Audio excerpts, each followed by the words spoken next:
The way it was all turning out, and it was such a marvelous cavalcade that I turned to the president and said, "You can't say Dallas doesn't love you, Mr. President."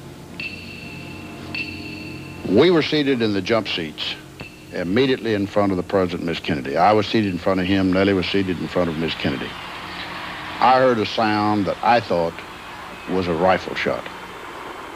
So I looked in the direction from which the shot came, and then suddenly I felt an impact like someone had walked up behind me and hit me with a doubled-up fist right in the back. And it knocked me over.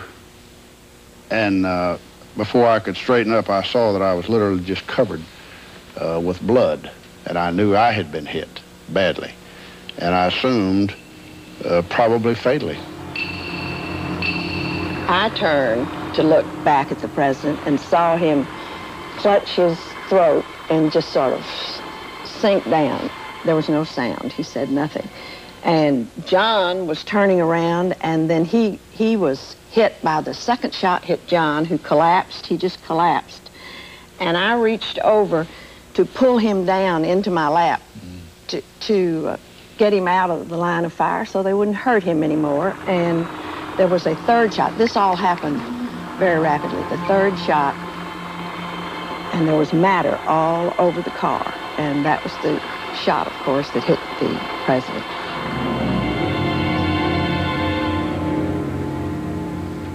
And I heard Jackie say, "My God, what have they done to you?" And then later she said, "I've got his brains in my hand."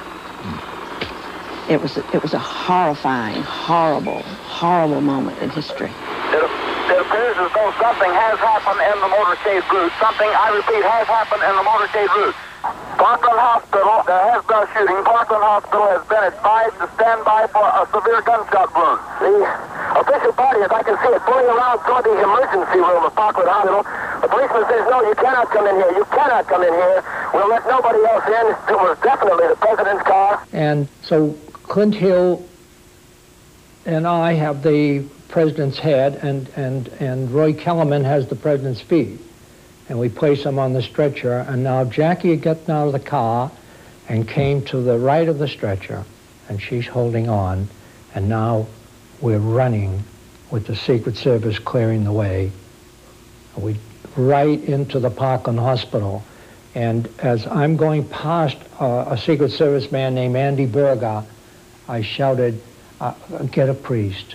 The phone rang, and the head nurse in the emergency room said, "Come quick, the president's been shot." And I said, "What else is new today?" You know, I thought she had to be kidding. And she said, "I'm not kidding." And with that, I never said another word. I just took off. Then you have some more hope. You're in there, and all you remember, the loudspeaker, Dr. So-and-so. Dr. So-and-so, and I'm saying, well, they're calling another doctor because there's still hope. President Kennedy has been given a blood transfusion at Parkland Hospital here in Dallas in an effort to save his life. A priest has been ordered, emergency supplies of blood also being rushed to the hospital. As Kennedy continued coming into the room, and one of them would escort her back out, and then she'd come back in, and I doubt if she has any memory for it.